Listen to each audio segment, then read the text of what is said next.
mulai saja.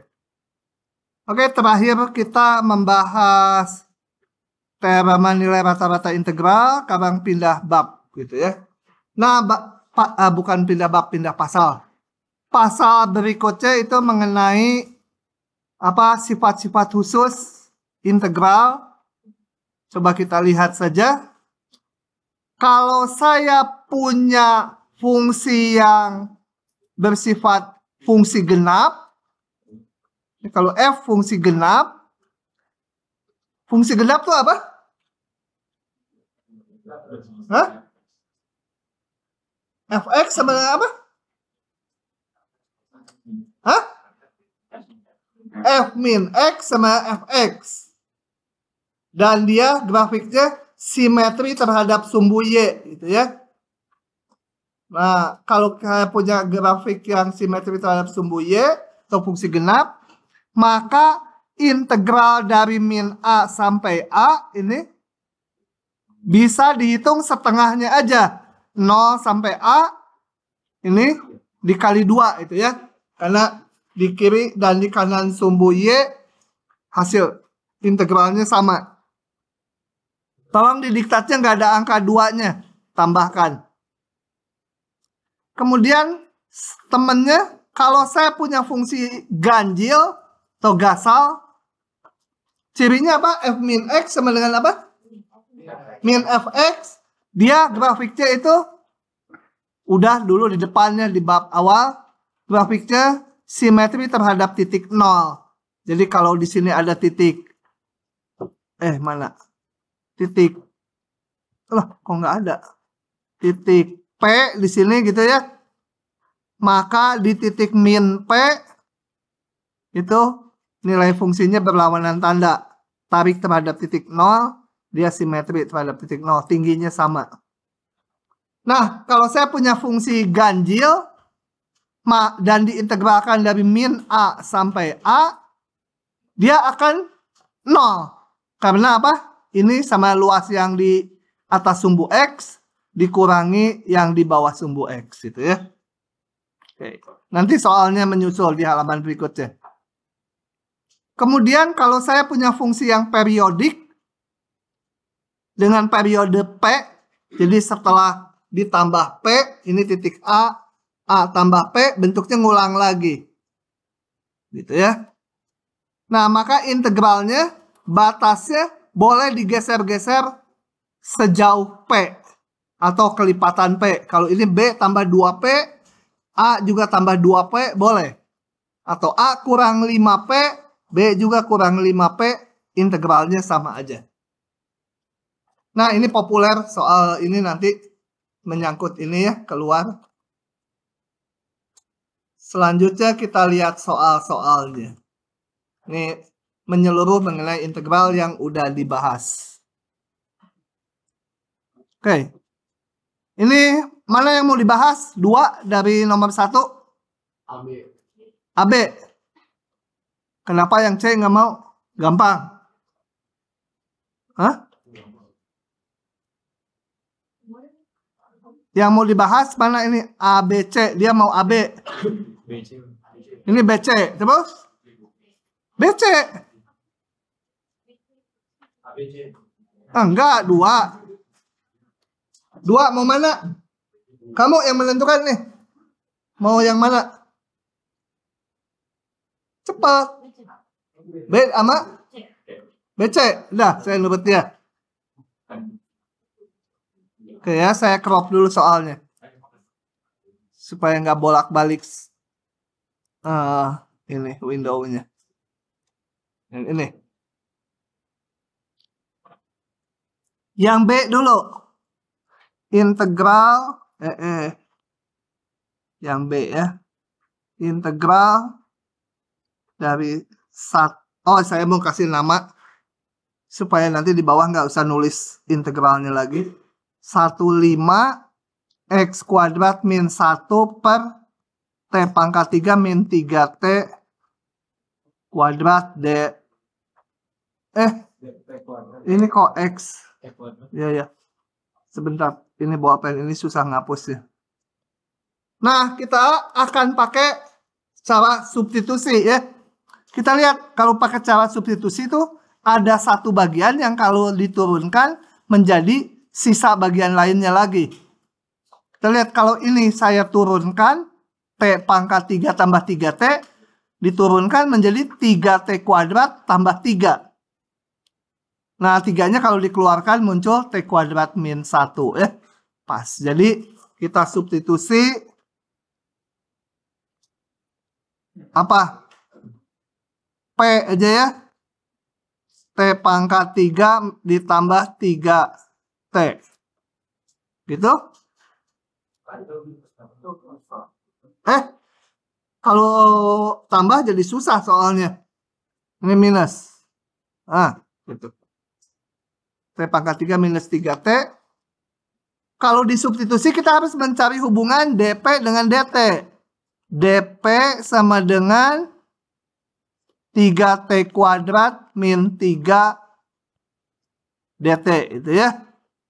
Ini 3-nya kita keluarkan supaya pas dengan yang ada di soal.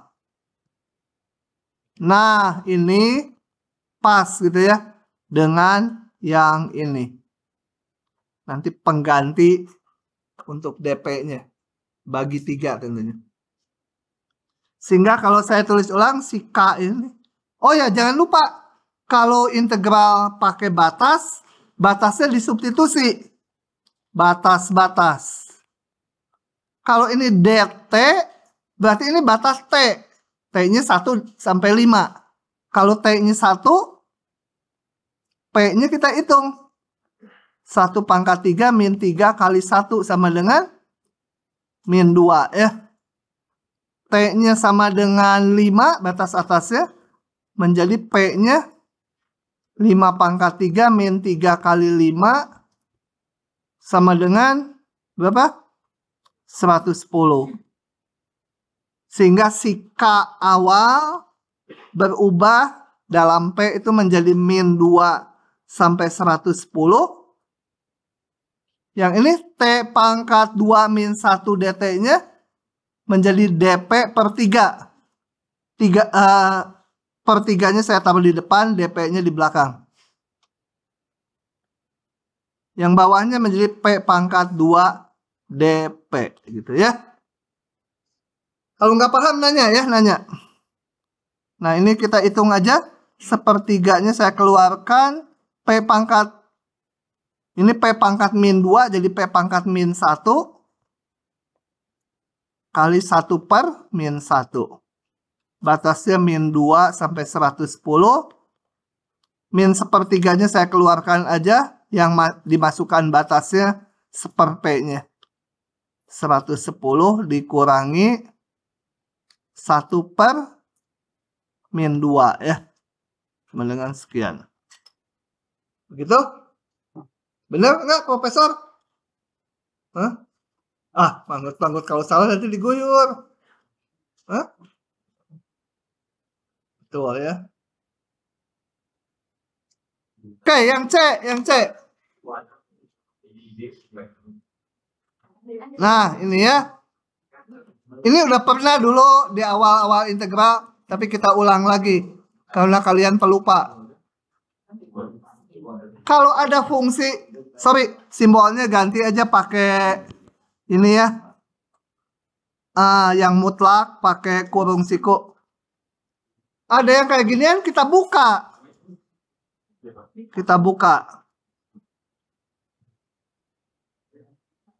Bukanya sampai interval ini aja, min 2 sampai 3. Kalau min 2 X ya, min 1 nilainya min 2 gitu kan ya.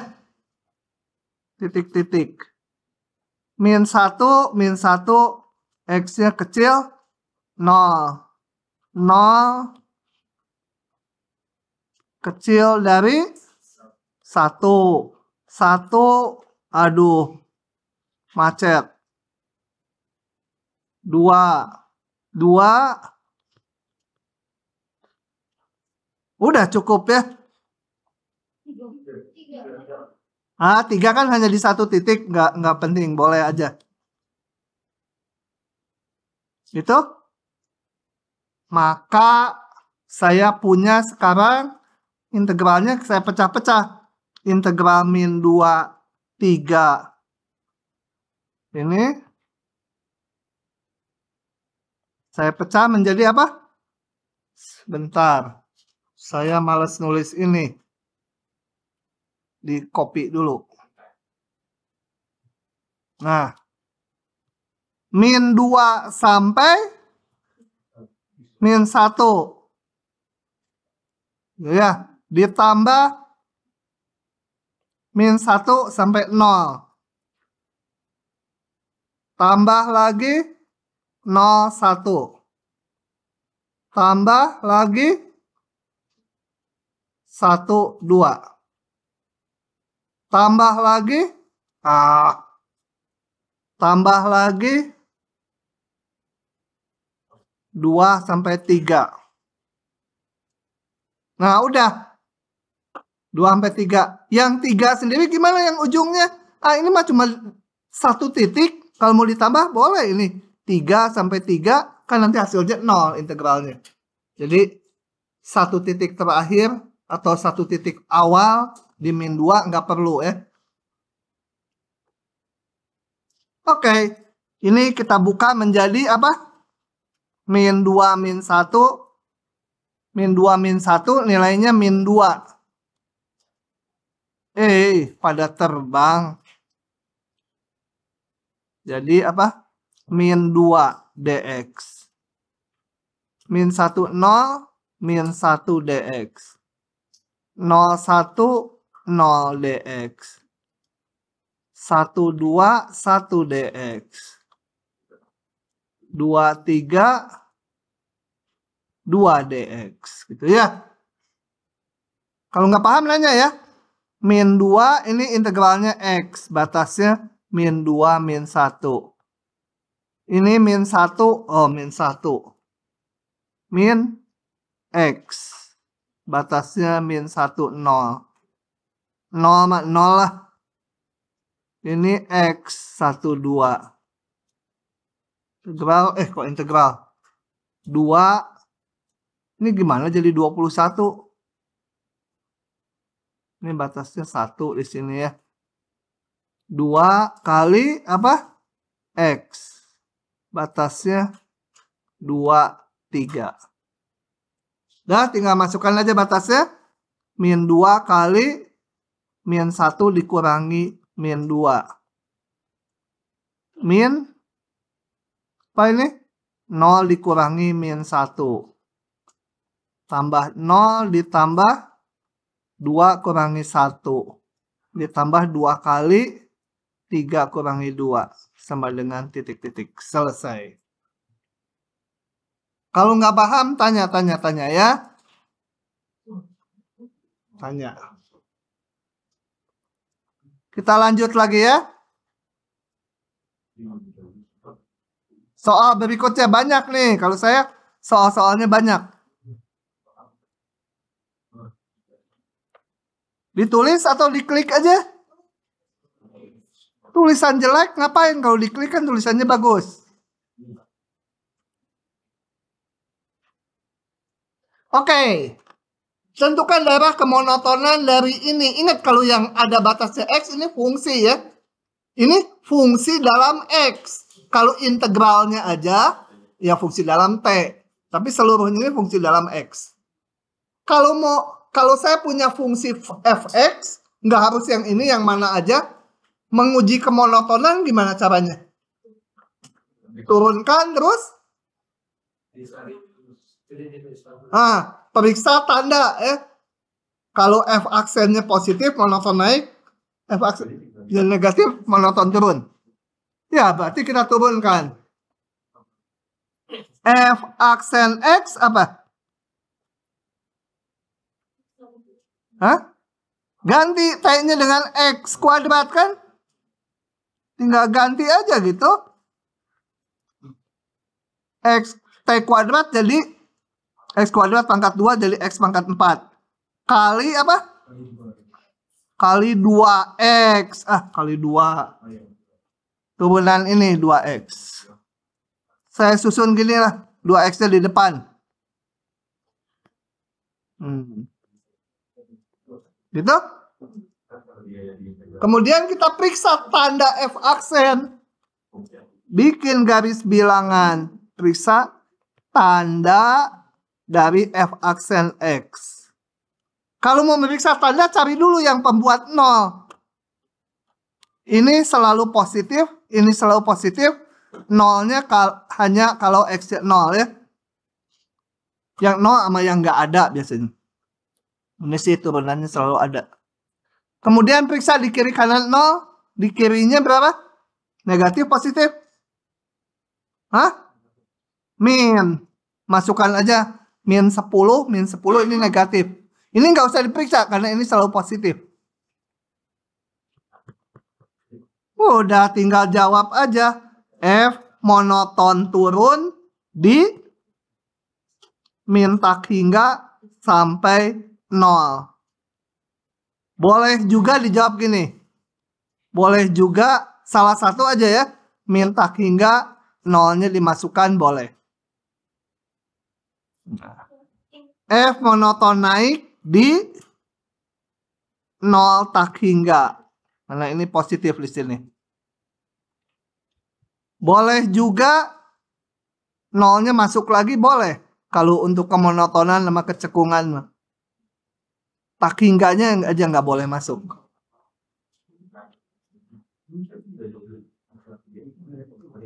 Udah paham?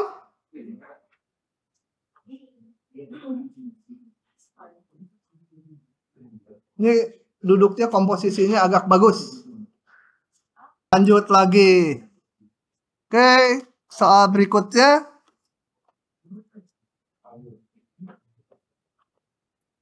Tulis lagi ya.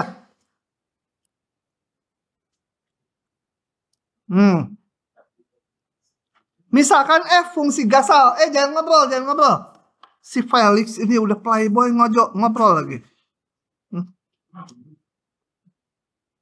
Sebelahnya sama itu si tukang sate. Tukang sate itu yang hitam, kamu hitam.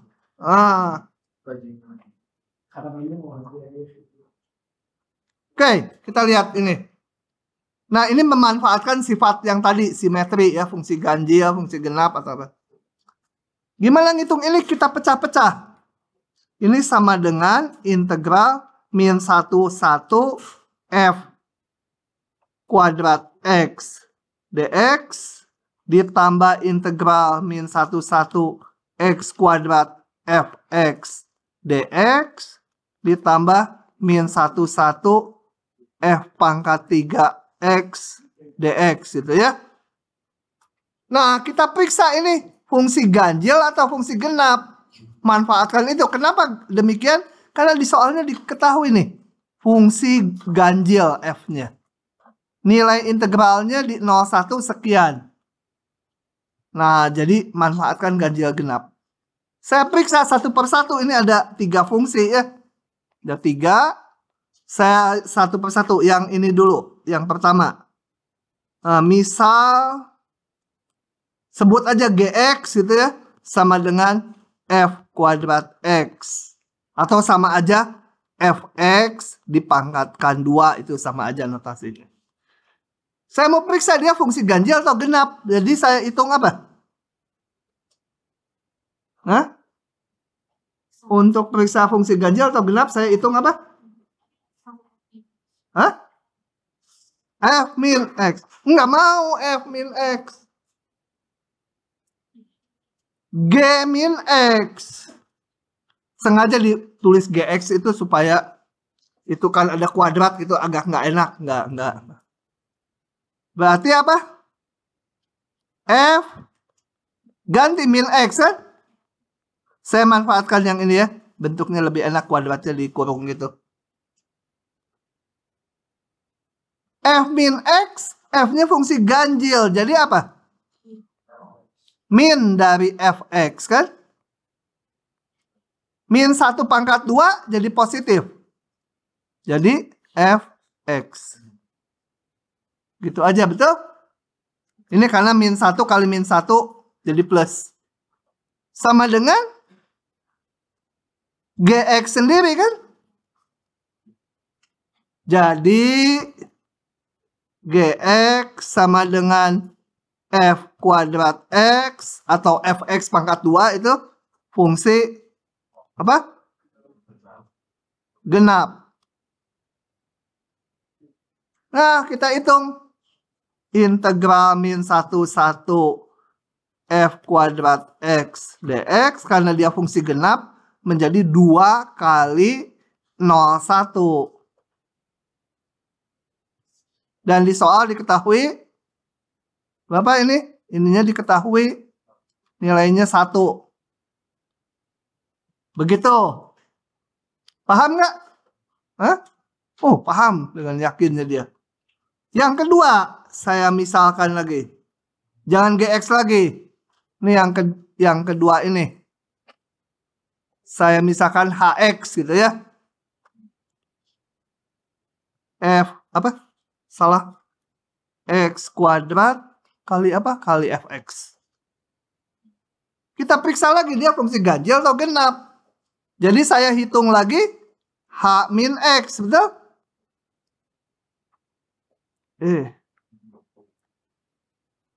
Hitung sama dengan ganti X dengan min X semua. Yang di atasnya ya. Ini ganti X dengan min X. Sama dengan min X kuadrat ya X kuadrat sendiri. F min X jadi apa? Kenapa? Karena diketahui di soalnya dia fungsi ganjil. Min X kuadrat Fx. Jadi minus dari fungsi semula ya. Minus dari Hx. Jadi Hx sama X kuadrat Fx itu fungsi ganjil. Sehingga integralnya X kuadrat Fx dx sama dengan 0 gitu ya. Satu lagi F pangkat 3. Misal apa? Kx sama dengan Fx pangkat 3 atau sama aja Fx dipangkatkan 3. Saya periksa lagi ganjil atau genap. K min X sama dengan ganti X dengan min X pangkat 3. Sama dengan karena F-nya fungsi ganjil jadi min Fx pangkat 3. Min 1 pangkat 3 tetap min Fx pangkat 3. Sama dengan min F pangkat 3x. Sama dengan min Kx. Jadi Kx ini fungsi ganjil lagi. Kx sama dengan F pangkat 3x itu fungsi ganjil atau gasal. Sehingga integralnya berapa? Sama dengan 0. Ya, min A sampai A. Sehingga saya kembalikan ke soal semula. Ini. Crop, tempel sini. Ini hasilnya adalah tadi berapa? 2 tambah 0 tambah 0. 2 gitu. Oke, paham? Perlu scroll ke atas? Sok, salin. Oke, kita lihat soal berikutnya.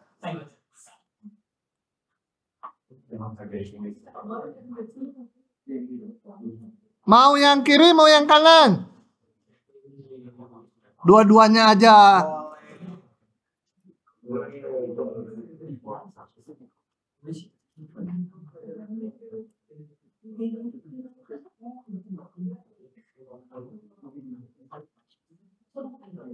Yang A, gimana caranya yang A? Hah? Substitusi. Suruh ngitung turunan, bukan suruh ngintegralin. Hah? sebagai perkalian ini ya. Fungsi 1, ini katakan U, ini fungsi yang kedua, V. Ya. Jadi, F aksen X apa? U aksen jadi sin jadi cos X. V-nya tetap. Biar aja ada X kuadratnya, tetap ini ada integralnya. Ditambah sinnya tetap. Ini turunannya apa? Cos dulu, T-nya diganti batasnya, dikali turunan batasnya. Gitu. Paham sekarang, Neng? Benar. Gitu. Nah, yang B.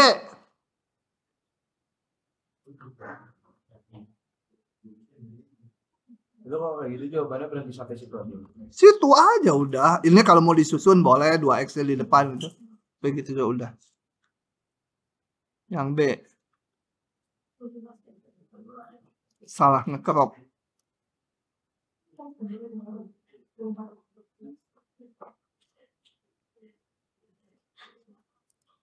Yang B gimana? Hah?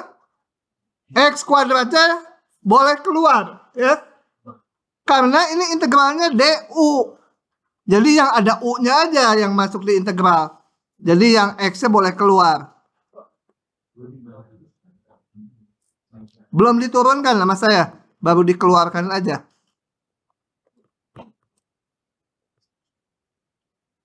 Nah, baru F aksennya kembali pakai perkalian. Apa?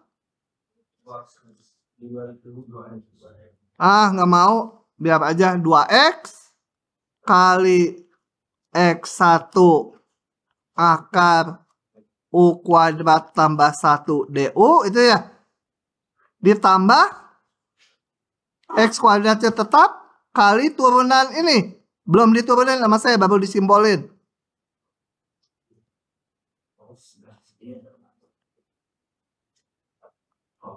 Nah, yang ini gimana ngitung turunannya? Mau langsung aja. Jadi gimana kalau mau langsung? Hah? Sama dengan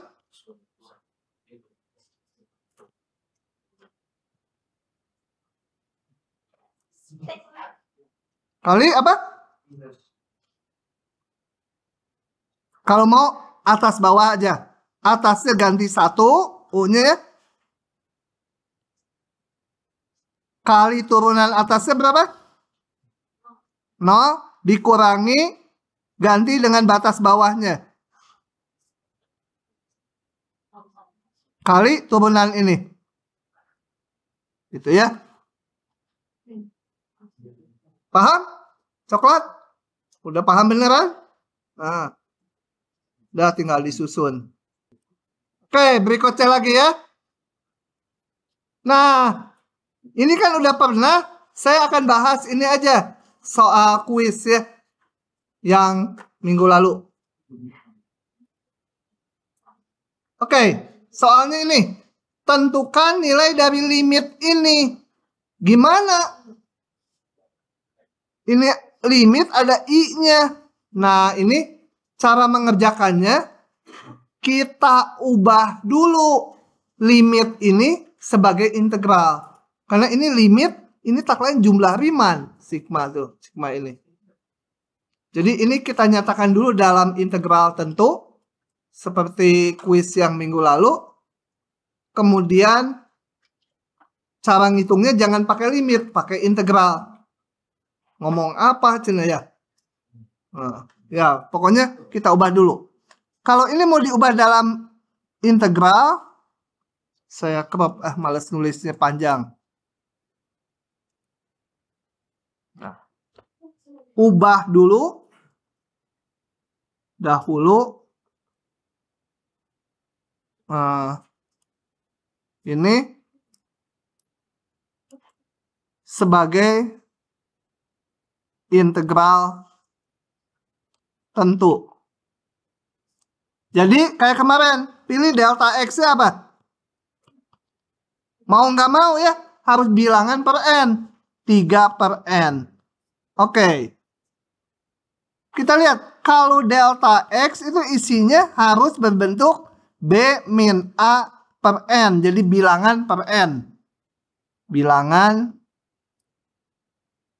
per N ya. Kalau XI-nya selalu X0 ditambah I delta X. Atau X0 ditambah I kali B min A per N. Nah, ininya harus ada yang sama ya.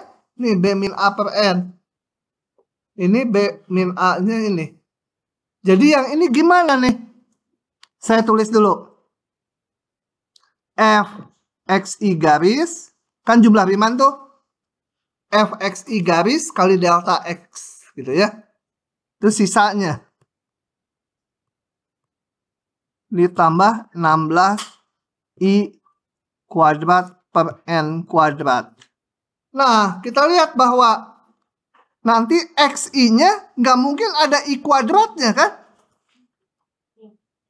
Gimana? Saya kelompokkan dulu supaya nggak berbentuk I kuadrat. 2I per N ditambah apa? 4I per N pangkat 2 gitu ya. Supaya nanti kesatuannya berbentuk I kali bilangan per N. Nah, setelah itu kita tebak XI-nya apa. Tapi sebelum menebak, kita lihat bahwa XI ininya tuh harus sama dengan delta X. Tadi delta X-nya 3 per N. Di sini 2 per N kan? Nggak cocok ya? Jadi gimana? Dicocok-cocokkan dulu, diubah. Supaya ini apa? Menjadi 3I per N. Jadi harus kali berapa? Kenapa 3I per N? Karena ini harus 3 per N. Ini nih. Ini 3 per N. Di sini harus 3 per N gitu. X0-nya mah bebas angka aja ya. Di sini X0-nya nggak ada 0. Jadi harus kali 2 per 3 gitu kan. Yang ini saya pengennya 3I per N pangkat 2. Jadi harus dikali berapa? Hah? Enggak dong. Berapa? 16 per 9 ya. Betul nggak? Supaya sama dengan yang atas. Paham? Jadi semuanya pengen berbentuk I kali 3 per N. Gitu. Semuanya pengen berbentuk I kali 3 per N. Kenapa harus 3 per N? Karena delta X-nya 3 per N. Nah, ini jadi, selesai. Sekarang saya sebut. Misal, XI-nya apa? 3I per N. Gitu. Maka, dan ini selalu diset XI sama XI garis. Maka Fxi garis, nyatakan dalam XI garis. 1 ditambah 2 per 3 XI garis kan? Itu tujuannya cocok ke situ. 16 per 9 XI garis pangkat 2. Ya. Jadi XI garisnya mah harus ini bilangan tambah I kali bilangan per N. X0-nya boleh 0 ya. Jadi kalau demikian saya dapat Fx-nya berapa? Fx-nya 1 tambah 2 per 3x ditambah 16 per 9 x kuadrat. Paham nggak sampai situ dulu? Silahkan kalau mau rekam dulu. Selanjutnya kita hitung x0-nya. X0 itu A. Masukannya x0 ke sini. I-nya 0. 3 kali 0 per N. 0. B-nya itu adalah xn. Berarti masukkan I-nya sama dengan N. 3 kali N per N. Nah, dengan demikian maka saya bisa tulis ini. Copy dulu ya. Sebentar di copy. Ini tak lain adalah integral 0,3 fx-nya tadi 1 ditambah 2/3x ditambah 16/9 x kuadrat dx. Ini kalian bisa hitung ya. Cari antiturunannya. Masukkan batas atas dikurangi batas bawah. Itu adalah limit yang diminta. Jadi nggak dihitung sebagai limit, tapi dihitung sebagai integral tentu. Paham? Nah, yang ini sendiri karena lebih mudah. Saya pindah ke soal lain. Pasal baru. Ringan, untuk hari ini ringan ini sisanya. Nanti susahnya yang Kamis. Oke, kita pindah pasal yaitu mengenai metode numerik. Secara umum, jangan ngobrol. Si Felix ngobrol, kebetulan. Oke, kita lihat dulu ya persoalan ini. Tentukan nilai dari, ini belum dipelajari ya, E pangkat. Di SMA mungkin udah. Tapi intinya, E pangkat X kuadrat ini, antiturunannya nggak bisa dicari. Kalau kayak integral cos X kan kita bisa antiturunannya sin X. Nah ini antiturunannya, antiderivatifnya nggak bisa dicari. Lalu ngitung ini gimana? Nah terpaksa pakai hampirannya. Hampiran. Kemudian contoh lain, tentukan ini X yang memenuhi ini, persamaan ini. Ini juga rumit gitu ya. Kalau kita pakai kalkulator, yang didapat hampiran. Pakai AI juga sama kalian. Pakai apa, ChatGPT atau apapun. Ini nanti dapatnya hampiran. Nah, bagaimana mendapatkan hampirannya? Karena nilai eksaknya hampir nggak mungkin dihitung. Nggak mungkin lah dihitung nilai eksaknya. Kemudian contoh lain ini. Ada namanya ini sistem persamaan linier. Kalau di SMA mungkin belajarnya hanya variabelnya 2 atau 3. Ini ada 10 variabel. Kita mencari X1 sampai X10 supaya setiap persamaan ini menjadi benar. Bisa sama manual. Dieliminasi dulu X10-nya, eliminasi X9-nya. Nanti udah ngitung sekitar 4 jam. Salah ngitung, balik lagi gitu ya. Wah, lama sekali. Nah, masalah-masalah seperti ini suka misalkan secara analisis itu dihitung eksaknya, nilai eksaknya. Alternatifnya itu menggunakan teknik hampiran. Jadi dihampiri solusinya.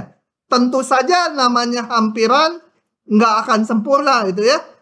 Pacar juga dihampiri nggak akan dapat yang pacar yang kriterianya 100% gitu ya. Itu hampiran. Nah, yang akan kita pelajari nanti menghampiri hanya bentuk integral aja. Nah, metode, meskipun hasil dari metode numerik ini berupa hampiran, tapi keakuratannya, ketelitiannya bisa dikontrol gitu ya. Belum direkam. Jadi ya, meskipun nilai aslinya nggak diketahui, tapi nilai hampirannya bisa dibuat sedekat mungkin dengan nilai aslinya. Padahal nggak tahu ini gitu. Nilai aslinya. Nah, nanti di metodenya akan terlihat kenapa bisa seteliti mungkin. Nah, khusus ya, kita akan belajar metode numeriknya untuk integral saja. Karena kalau metode numerik yang untuk nyari akar, persamaan diferensial dan lain-lain ya ada satu topik tersendiri, satu semester kuliah numerik. Ini hanya untuk integral aja dan yang akan kita pelajari hanya metode yang sederhana. Karena metode menghampiri integral tuh banyak macamnya, 10 macam juga lebih. Ada yang bagus sekali, ada yang cukup kasar, makin bagus, makin rumit ngitungnya. Nah, coba kita lihat. Dalam menghitung integral tentu, itu kemungkinan fx-nya fungsi sederhana. Integral AB misalkan sin x tambah x kuadrat. Gampang gitu ya. Nggak usah pakai numerik. Atau fungsinya rumit. Dicari anti turunannya susah. Kalau susah gimana? Ya perlu pakai hampiran numerik. Atau fungsi yang hanya diketahui tabel data hasil percobaan di lab gitu. Nah, perlu kita integralkan gimana data fungsinya ini hanya diskrit gitu. Misalkan ngitung tinggi gelombang terhadap waktu dicatat tiap menit. Menit ke-1 tingginya sekian, menit kedua sekian, menit ketiga sekian. Mau diintegralkan gimana fungsinya? Nggak ada aturannya. Hanya ada tabel nilai. Nah, mana sih? Kok?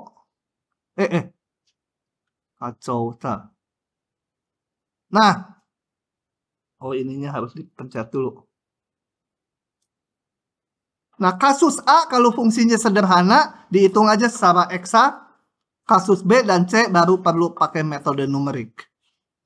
Nah, dari sekian banyak metode yang ada, di kuliah ini hanya akan mempelajari ngitung integral tentu memakai metode-metode ini. Yang pertama saya akan sampaikan rumusnya, tapi nggak akan diberikan contoh.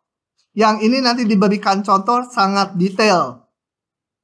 Begitu paham yang kedua dan ketiga, ya yang ini udah gampang aja gitu ya. Nah, metode yang pertama ini pun ada 3 macam, karena jumlah Riemann kan ada jumlah Riemann kiri, jumlah Riemann kanan, sama jumlah Riemann tengah ya. Oke, kita lihat satu persatu. Saya buka dulu. Misalkan fungsi f terdefinisi sepanjang AB. Nggak perlu kontinu ya, nggak perlu kontinu kalau nggak dibilang. Kemudian kita bikin partisi seperti waktu awal integral di depan. X dibagi n bagian. Ini x0, x1, x2 sampai xn sampai dengan b. Kemudian lebarnya biasanya disebut sebagai delta x. Seragam ini dipilih seragam supaya ngitungnya gampang. Delta x. Kalau di integral sering juga disebutnya h itu ya. H. Ya h delta x sama aja. Yaitu lebar subintervalnya. Nah maka integral AB fx dx ini nggak peduli fungsinya kontinu atau fungsinya bisa negatif, hitung aja sesuai rumusnya. Itu dihampiri oleh luas persegi panjang, di mana setiap subinterval persegi panjangnya ditentukan oleh ujung kirinya. Ini metode persegi panjang kiri atau left Riemann sum ya. Jadi subinterval pertama ini nilai fungsinya tingginya fx0 kali h. Yang kedua fx1 ujung kirinya kan kali h. Sampai yang terakhir pakai ujung kirinya fxn-1 sampai sini kali h. H-nya dikeluarkan, jadilah rumus ini.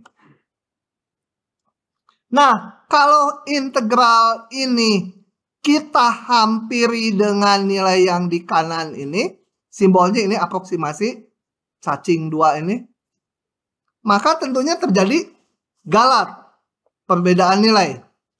Galat itu nilai asli dikurangi nilai hampirannya. Ya, galat. Galat itu sama dengan kalau di sini nilai asli ini yang nggak bisa kita hitung dikurangi nilai hampirannya. Fx0 sampai fxn-1 gitu ya. Nah ini galat itu nilai asli dikurangi hampiran. Ada buku yang nulisnya terbalik. Sebenarnya ini mau dibolak-balik nggak apa-apa. Yang penting penyimpangannya nggak gede. Ini ya.